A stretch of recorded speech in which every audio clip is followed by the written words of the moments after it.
আমার জন্য কি পাঠিয়েছে এটার মধ্যে সেটা তোমাদের আজকে দেখাচ্ছি।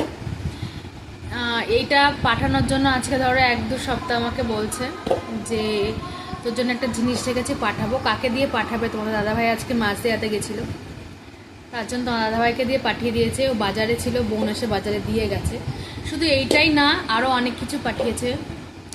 মা আমার জন্য মুড়ি পাঠায়, মানে ঘরে ভাজা যে মুড়িগুলো হয় সেগুলো পাঠায়, ফল পাঠায়, এটা সেটা পাঠিয়ে দেয় আমার জন্য, আমার মেয়ের জন্যও পাঠায়।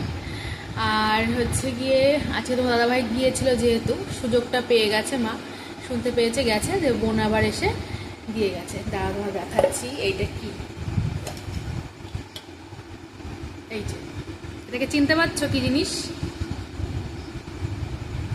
এটাকে ঠেকুয়া বলে, পাঠিয়ে দিয়েছে আমার জন্য।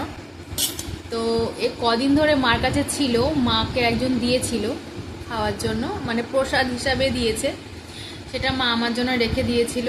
যেটাই মানে কেউ যদি পাঠায় প্রসাদ হিসাবে বা কিছু দেয়, মা আমার জন্য রেখে দেয়, কাউকে না কাউকে দিয়ে পাঠিয়ে। আর এটা পাঠিয়েছে, এটা প্রসাদ হিসাবে মাকে একজন দিয়ে গেছিলো, তার জন্য আমার জন্য আবার 2 পিস রেখে দিয়েছে।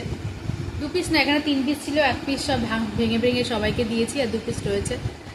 তো হচ্ছে মা আর মন, বুঝতেই পারছো সবাই, মা যা খায়, যেটাই খায় তখন সেটাই মনে করে না আমার জন্য পাঠাবে, তার জন্য হচ্ছে পাঠিয়েছে মা আমার জন্য।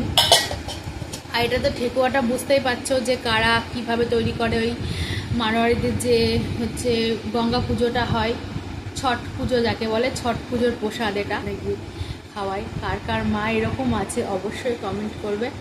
আর যারা কাছাকাছি থাকে তাদের তো কোনো কথাই নেই, যখনই ডাকবে তখন টুক করে চলে আসবে।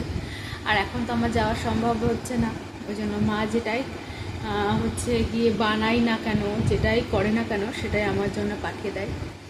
কিছুদিন আগে মোয়া করেছিল, সেটা আমি বাড়িতে গিয়েছিলাম, আমাকে একটা ডাব্বার ভিতরে মোয়া পাঠিয়ে দিয়েছিল। মোয়াটা আরোহী খুব ভালো খায়, আর আমিও খাই। আর হচ্ছে এই জন্য এটাই তোমাদের সঙ্গে শেয়ার করলাম। চলো টাটা, বাই বাই।